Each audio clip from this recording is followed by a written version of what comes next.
My sheep hear my voice, says the Lord. I know them, and they follow me.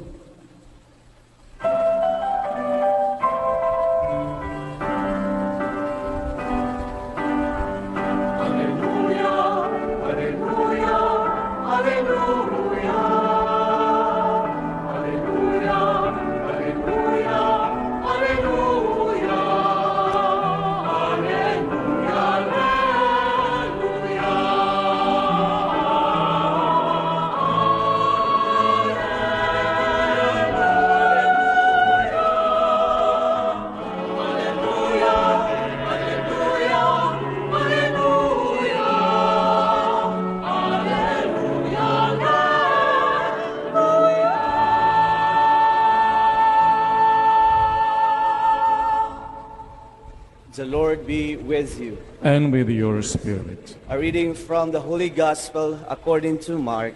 Glory to you, O Lord.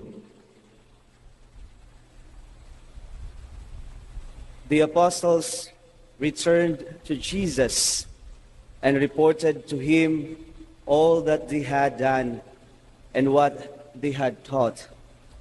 He said to them, "Come by yourselves to an out-of-the-way place and rest a little." People were coming and going in great numbers, making it impossible for them to so much as eat. So Jesus and the apostles went off in the boat by themselves to a deserted place. People saw them leaving, and many got to know about it. People from all the towns hastened on foot to the place, arriving ahead of them. Upon disembarking, Jesus saw a vast crowd. He pitied them, for they were like sheep without a shepherd, and he began to teach them at great lengths. The Gospel of the Lord. Praise to you, Lord Jesus Christ. Come, Holy Spirit, bless this unworthy priest, that I may share with humility and with the heart, and that people listen with humility and with the heart in the Holy Spirit. Come. Sisters and brothers, thank you again for the love, the sacrifice in your hearts, coming to Mass, joining us online. Thank you for liking Jesus today. Yung pala yung like Facebook, no? Like, etc. But liking is real life. So now na, pakisabi natin yung like natin. Husband and wife, magkatabi, magtingin nga kayo ang You Now Online. Pakisabi mo nga yung, alam mong like ko sa'yo nung una pa lang kitang nakita. Sige, magkwentuhan nga kayo, what I liked about you. O kayo magkaibigan. Sabi mo naman yung, why I like you. Alam mo, I like you kasi ganito ka. O ngayon lang magkikita, baka mayroong, I like your shoes, I like your hair. Sige na, say something. This is a like moment for all of us. O mga kapwa pare, that's so like. I like your, boy, there's so much to like. Please focus on liking, not disliking. Napakadali kasi yung mag-dislike, thumbs down.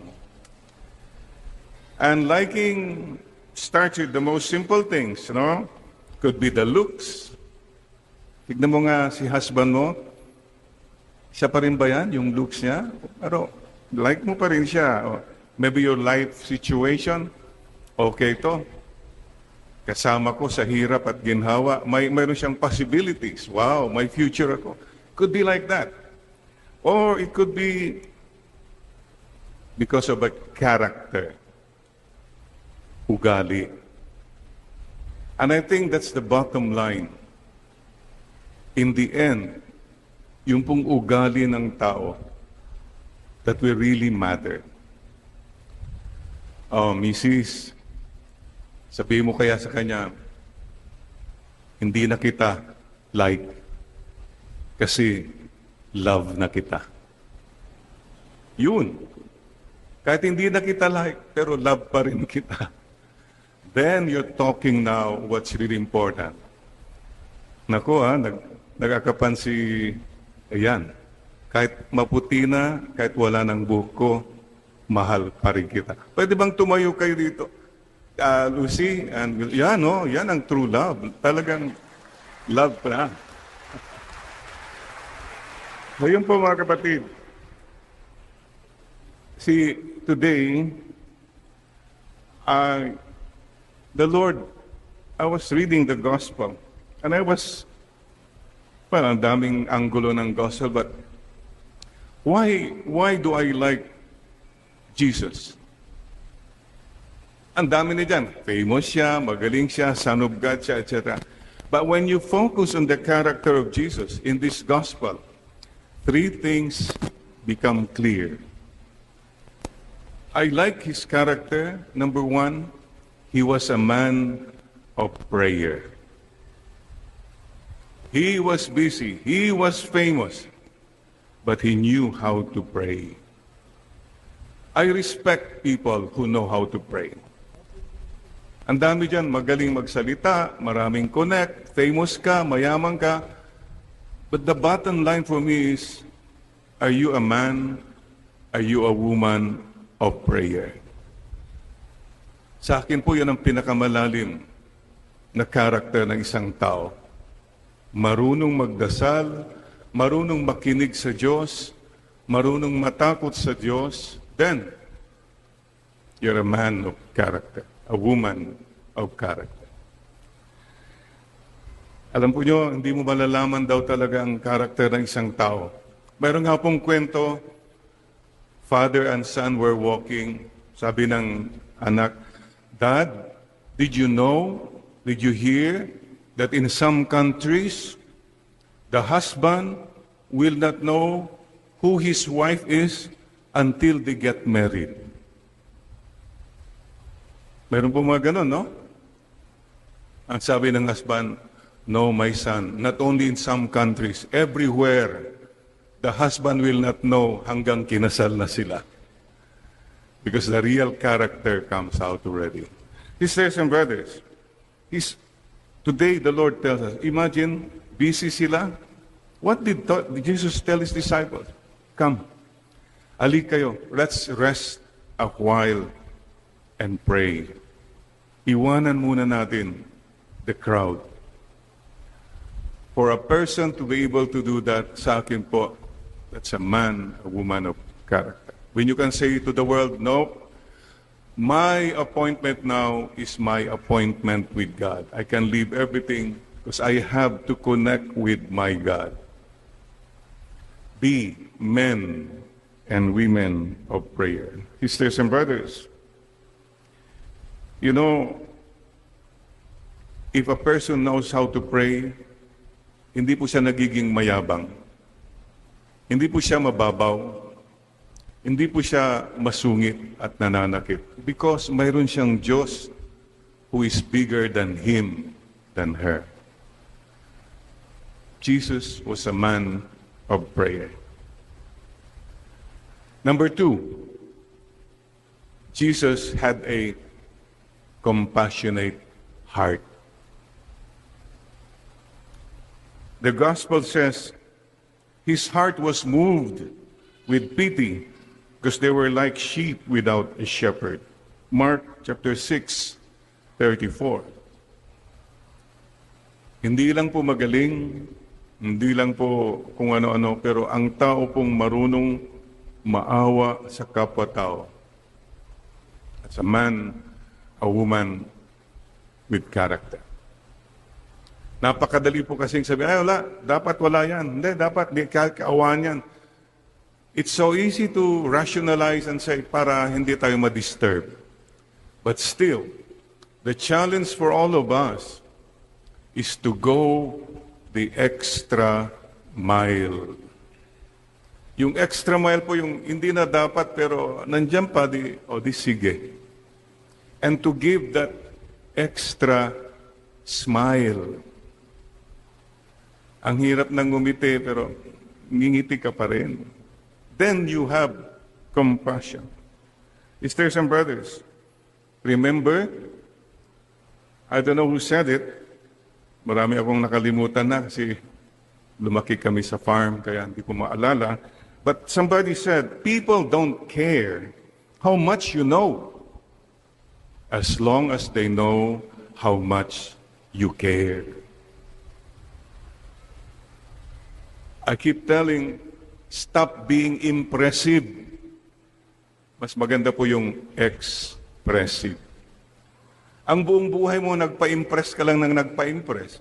Nabilib mga tao sa'yo, mayaman ka, sikat ka, matalino ka, etc. But were you expressive of saying to people, hey, I care for you. Hey, you're doing good. Like right now, pakisabi mo nga uli sa katabi mo, you know, I like you. I like your... Come on, express your like once more. I like you when you smile. I like you when you sleep. Very expressive. Focus on being expressive, not so much on being impressive. And thank you for the gems. Many of you here are gems. You are God encounter makers. You're a God encounter medium. Ang problema kasi marami sa atin when people encounter us, they only encounter us. It stops with us. Hindi ho, let every encounter point to God. Whether it's a difficult encounter, may sakit man, whatever, we can always point to God. O blessed na blessed kayo, pasado ka sa board, may promotion ka. Let it be an encounter always to God. Any opportunity, we must point to God. I remember a story somewhere, long time ago, about this pianist, concert pianist, who did very, very good. And he was blind, I heard. And after the last note, the whole crowd stood up, clapping. And he stood up and said, no, no, no, no, no, not me, but from there, from there, from there. This is what we should all be doing. Let's not boast. Let's only boast for the Lord. And finally, Jesus was a man with a mission. He had a constant message. His mission was to spread the good news that God so loved the world, He gave His only begotten Son. Klaro po ang message niya. That was the constant message of the Lord. He had a mission for someone greater than Himself. I'd like to ask you a question, mga kapatid. All of us should ask this question. What have you done for God? Ano nang nagawa mo for the Lord? Marami kang nagawa para sa sarili mo. Yeah, but what have you done for the Lord? What have you shared for the Lord? You have time, talents, and treasures. Hoarding na, gabundok na. But you have not really shared. Time is short. Life is short. Sana naman, masabi natin, Lord, I spent some time also for you, with you. And number 3, what have you sacrificed for the Lord? These are questions we have to continue to ask, especially when we see the Lord Jesus, who had a mission. Ang focus niya, mission. How about you and us? Focus natin, commission. Buong buhay natin, commission. Or, buong buhay mo, mga intermission, mga luho, mga bisyo mo. It's all about you. Sisters and brothers, you and I have a mission. If you do a mission for someone greater than you, your life is meaningful. Mahirap, but meaningful. And finally, I'd like to say, do you like Jesus? Maybe some of us will say, no, I don't like Jesus. I even love Jesus. Okay. If you like Jesus, then be like Jesus. Kung sinasabi mong gustong-gusto mo si Lord, be like Him. Be a man with prayer. Be a man with compassion. Be a man with a mission. The biggest gratitude we can give to the Lord is to imitate Him and be like Him. And speaking of who showed me who Jesus was, I can only go back to my parents. My parents were simple people, but they were people who knew how to pray. The people who were very compassionate, especially to the poor, and they always reminded us about our mission. So, mga kapatid, I would like to say this on a personal note. The kindest people I have met in this lifetime were my parents. They were very kind. Not to boast, but they were just kind.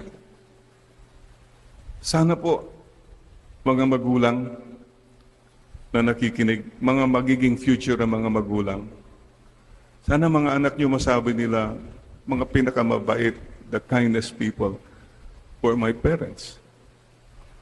I honor them. Many times po, when we were growing up, life was hard. My mother was a public school teacher in a little town called Bani, Pangasinan. My father was a lawyer, but he was a good lawyer. So kung may nananalo sa kaso niya, pwede na bigyan siya ng manok, kambing, ganon. He was just serving the people. And I remember many times, Papa and Mama telling us, siguro kasi they didn't know how to help us in the future. They didn't have the resources. They didn't have the connections. But they kept telling us, oh, Jerry, try your best. Ha? Palagi po yan, tatlo yan. Best effort, ha? See, we don't have the money and all that, but we can help you in education. Number one, they always told us, mag-aral kayo ng mabuti. Agadal kayo nga nalaing, ha? Manaral kayong gusto. Number two, they kept telling us, agsingsingpat kayo. Be good. Just be good. Paulit-ulit po yun. And number three, Papa and Mama always told us, aglualo kayo, you pray. Just pray. They were Jesus to me. They didn't give me material things, but they gave me hope. They gave me the value of prayer, the value of being good, and the value of having a mission to live meaningful lives. Let's remember our parents, sisters and brothers today. And let's all tell the Lord today, yes, Lord, I like you, Lord. Help me to become like you more and more. Sana po kami rin kahit papano may padama namin kung sino si Jesus by our prayer life, by our kindness, and by our mission. Bow your head, and I ask you now, do you like Jesus? Yes, I like Jesus. Do you really like Jesus? Yes, I really like Jesus. Do you love Jesus? Yes, I love you, Lord Jesus. And help me to be more like you. Today we declare, as for me and for my house, we will serve the Lord. From the book of Joshua. The world will never know The world many times will never appreciate the value of prayer, the value of being kind, the value of doing your mission. But the world is not your God. God knows, and that is enough. Today, we come before the Lord again and say, Lord, reporting for duty. Mama Mary, teach us not only to like Jesus, but to be like Jesus in our own little way. Amen.